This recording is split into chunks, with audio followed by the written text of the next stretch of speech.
NASCAR is surprisingly popular amongst Gen Z, at least according to one survey. Matt DiBenedetto rumors take an interesting turn, and Atlanta Motor Speedway makes some changes.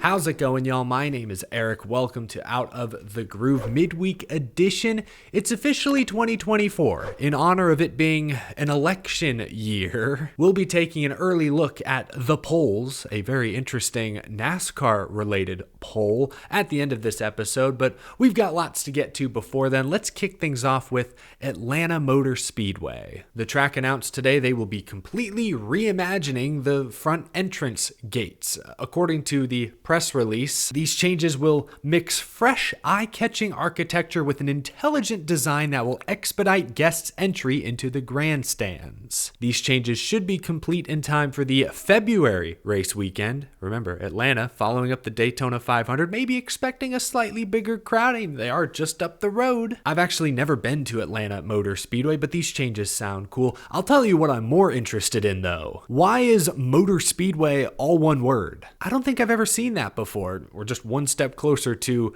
Atlanta Super Speedway, all one word. Anyway, let's shift gears. Spire Motorsports today confirmed that Chase Purdy will drive their number 77 truck full-time in 2024. Young driver looking to build off last year with KBM. Obviously, Spire purchased KBM, so I guess this pairing with Bama Buggies likely on door makes a ton of sense. What really jumps out at me about this announcement is Jason Trincheri. I had to look this up to jog my memory, but Jason Trincheri won 5 Xfinity Series races with AJ Allmendinger back in 2021. Now, Chase Purdy is likely no AJ Allmendinger. I doubt it. But that's an interesting fit. A great opportunity for young Chase Purdy to learn and to hopefully make a name for himself next year. Spire Motorsports, that should be playoff caliber truck series equipment. Solid crew chief atop the box. Great opportunity for Chase Purdy in 2024. Let's move on, though, to some silly season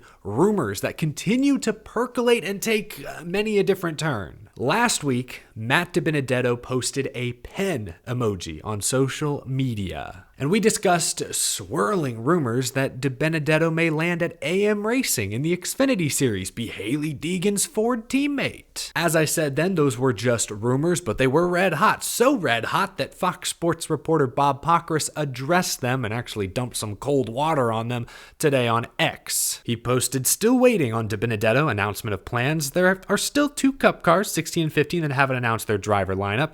I would be surprised if AM Racing rumor is true."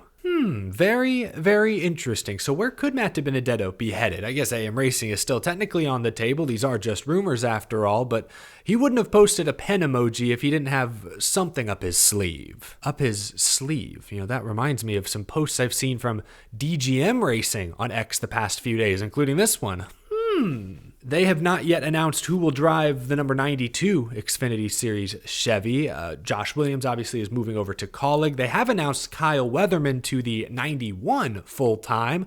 Matt DiBenedetto, I think, could fit pretty nicely alongside Kyle Weatherman as a teammate. This is just a rumor. Again, no inside sources on this by any means, but the timing between DiBenedetto's teaser and DGM's teaser is interesting to say the least. Might be a natural fit. I think that'd be a good fit for Matty D. I'm not going to go off on another long Matt DiBenedetto tangent. I'll keep it simple. Matt DiBenedetto made the Cup Series playoffs during the COVID year. Matt DiBenedetto won a truck race for Rackley War. The next year, he made the playoffs for Rackley War. Yes, he has a reputation of burning bridges, not maintaining the healthiest professional relationships, but the guy is obviously talented enough to race in one of NASCAR's top 3 series. Is he the bona fide star many fans thought he was back in 2019?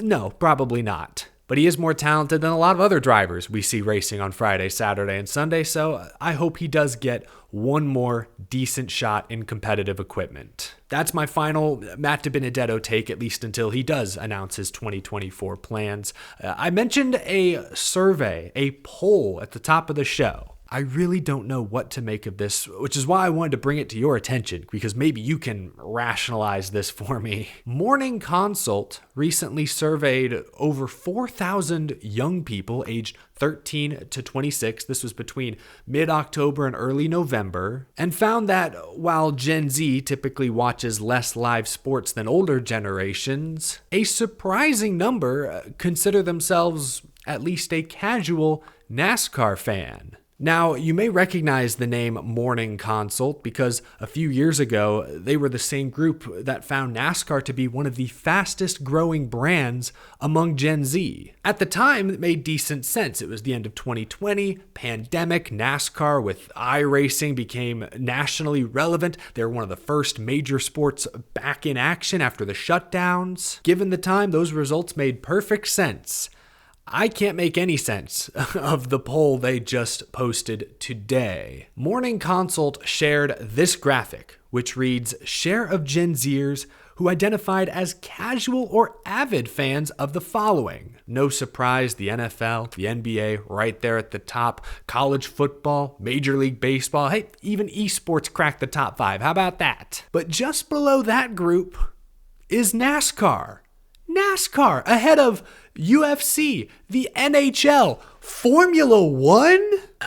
This is shocking to me. I don't want to question the scientific integrity of the Morning Consult and their surveys, but this doesn't make any sense. This does not compute. This poll contradicts just about everything we thought we knew about NASCAR's audience. There's oodles of data that shows only roughly 20% of NASCAR's TV audience is under the age of 50. That's according to Nielsen, who, though perhaps somewhat outdated, is still the leading authority on this topic. Now, Morning Consult only surveyed Americans, so I think it's worth pointing that out. Now, I'm not a paid Morning Consult subscriber, so I can't read the full report. Maybe I'm missing out on some important details here, but unless they only surveyed kids in Charlotte, North Carolina, I still find some of these results hard to believe. But if this is true, it's very encouraging. I'm a young NASCAR fan. One of the main goals of this show, of this channel, is to bring NASCAR content to younger audiences, to get more people my age excited about stock car racing. So I love seeing these kinds of numbers, and I hope they're accurate. This shows that NASCAR is still fairly relevant amongst young audiences. Hey, maybe the iRacing craze from a couple of years ago stuck. Maybe the Chicago street race this summer really did attract some new, younger eyeballs. But the more I think about it, 2020, that growth among Gen Z audiences, I think was largely due to the rise of iRacing. Those iRacing broadcasts, NASCAR being one of the first sports back, it was very culturally relevant, at least for a time. This year, I would argue NASCAR was most culturally relevant, at least among people my age, when Garage 56 happened. When Hendrick Motorsports brought a snarling American Chevy Camaro to France and put up very solid lap times against Porsches and Ferraris and the best Europe has to offer, I saw across my TikTok feed, my Twitter feed, a surplus of NASCAR memes, jokes, commentary, just general buzz and excitement that typically doesn't follow NASCAR these days, at least among people my age. I was at a wedding that weekend, meeting a bunch of people I didn't know for the first time ever.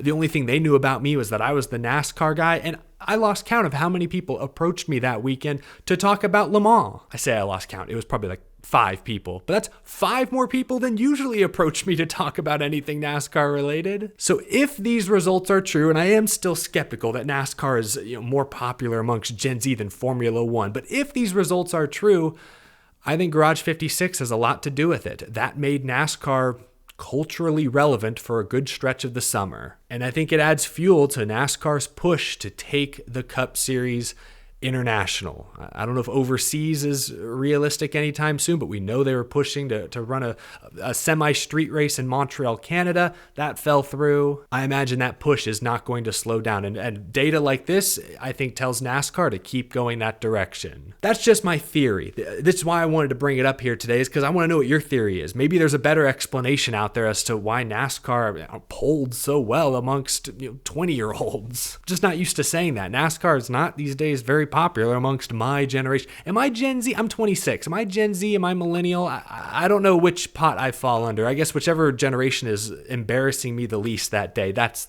who I associate with. But leave a comment down below. I really want to know your theory, your thoughts on this. But yeah, a bunch of my friends were sharing this poll. I saw it making the rounds on NASCAR social media, and I just wanted to talk about it and get your feel for it. Leave a like on this video if you enjoyed. If you're new to the channel and you love all things NASCAR, hit that subscribe button. The season is right around the corner. You won't want to miss a thing. And a huge thank you to my very generous Patreon supporters. Have a wonderful rest of your day, folks. Thank you so much for tuning in. I'll catch you in the next episode.